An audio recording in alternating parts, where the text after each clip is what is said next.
Simulado 129 de legislação de trânsito, para você que nos acompanha aqui no canal Sala de Trânsito, você que está estudando para concurso público, você que está fazendo curso na área de trânsito, você que está tirando a primeira habilitação, enfim, está no lugar certo. São sempre 3 perguntinhas por vídeo para dar aquela testada nos conhecimentos. A gente traz aqui as respostas, os comentários, e você que já acompanha o canal já sabe como é que funciona. Vamos lá para as 3 questões desse vídeo aqui, ó.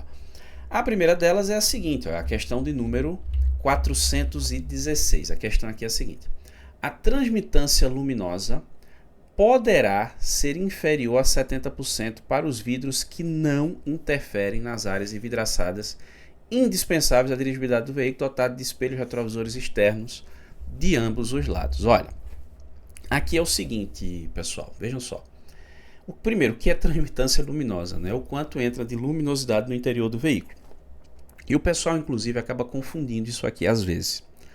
Às vezes o cara chega numa loja qualquer que faça esse tipo de serviço, chega lá e diz assim: ah, eu quero colocar aquela película 100%, né? Ou insufilme, como costumam chamar também.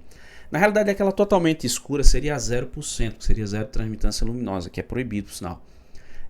Quanto mais alto é o percentual, mais claro. Quanto mais baixo, mais escuro, porque entra menos transmitância luminosa.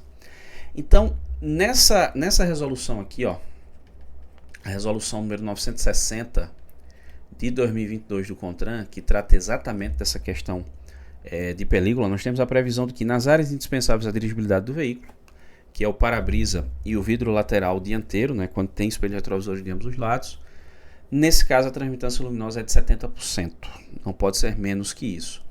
Como é que o agente fiscaliza isso? Bom, ele vai observar a chancela, que é uma espécie de selo, carimbo do aplicador que fica aqui indicando a transmitância. Imagina, o cara colocou 50 e colocou lá um selinho de 70.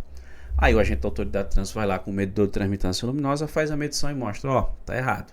Aí ele vai autua lá no artigo 236, que é infração de natureza grave, são 5 pontos de um prontuário do proprietário do veículo, multa de R$ 195,23 e retenção do veículo para regularização. Essa é a consequência.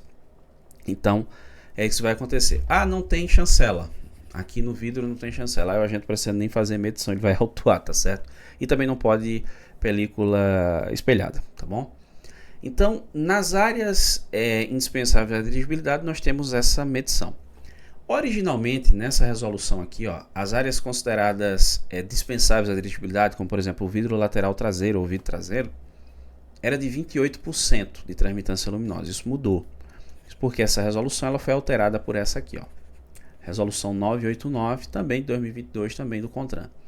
E ela estabelece que pode ser inferior a 70%, só não estipula um percentual. Isso inclusive dá uma margem aí para boas discussões. Há quem entenda que tem que ter pelo menos 1%, porque ele fala em transmitância luminosa, e há quem entenda que se tiver zero está valendo também, porque ele diz que tem que ser inferior a 70, zero inferior a 70. Então tem uma discussão aí. A resolução poderia ter sido mais clara, não é? Trazendo assim, ó, pode ser inferior a 70, mas deve existir algum tipo de transmitância luminosa. Aí sim ficaria muito clara a questão do 1%, não dava margem para discussões. Mas enfim, o fato é que do jeito que está escrita aí a afirmativa, ela está correta, tá certo? Nas áreas envidraçadas consideradas indispensáveis à dirigibilidade, né, pelo menos 70%, né, consideradas dispensáveis, né, a dirigibilidade, ele pode ser inferior a 70%. Então, ó, a transmitância luminosa poderá ser inferior a 70% para vidros que não interferem nas áreas envidraçadas indispensáveis à dirigibilidade do veículo, dotado de espelho retrovisor de ambos os lados. Então, são vidros que não interferem nessas áreas indispensáveis, aquelas áreas que eu mencionei. Então, é o que está previsto nessa resolução 989 do CONTRAN, beleza? E aí, bora para mais uma questão aqui, que é a questão de número 400 eu passei, né? Opa, foi 2 vezes aí. 417, que é a seguinte, olha. A operação de carga ou descarga na via será regulamentada pelo órgão ou entidade de trânsito com circunstância sobre a via e é considerada estacionamento. Olha, aqui é o seguinte, vejam só. Nós temos, né, o conceito aqui, e é importante que você conheça para poder responder essa questão, os conceitos aqui no anexo 1 do CTB. O primeiro conceito que é importante você conhecer, e aí se você já conhece, ótimo, facilita a resolução da questão, é o conceito de parada. O conceito de parada é aquele que é a imobilização do veículo, na verdade, pelo tempo necessário para o embarque ou desembarque de passageiros. Tá certo? Esse é o conceito de parada. É a imobilização do veículo pelo tempo necessário para embarque ou desembarque de passageiros. E tem um outro conceito aqui, que é o conceito de estacionamento.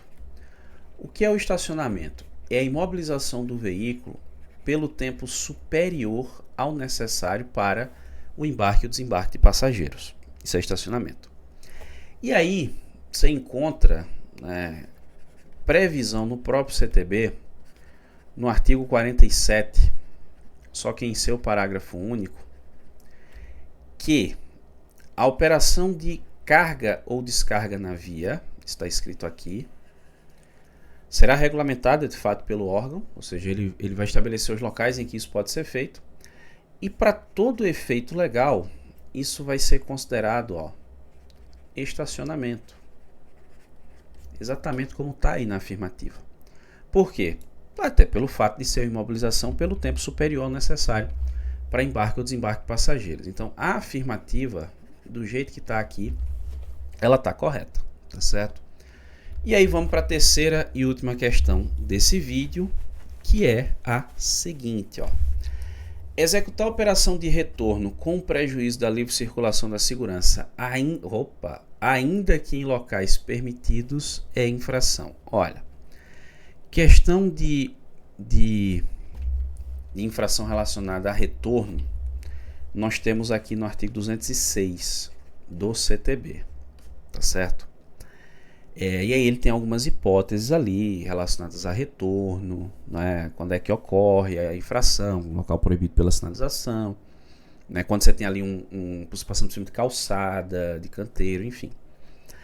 Agora, quando é feita a operação de retorno, que via de regra seria nos casos elencados no artigo 206, ou nos locais proibidos pela sinalização, as placas proibidas de retornar à direita, esquerda, aí nós temos lá no inciso 5 desse artigo 206, exatamente essa conduta que você está vendo aí. Veja, não tem uma proibição expressa com relação ao retorno.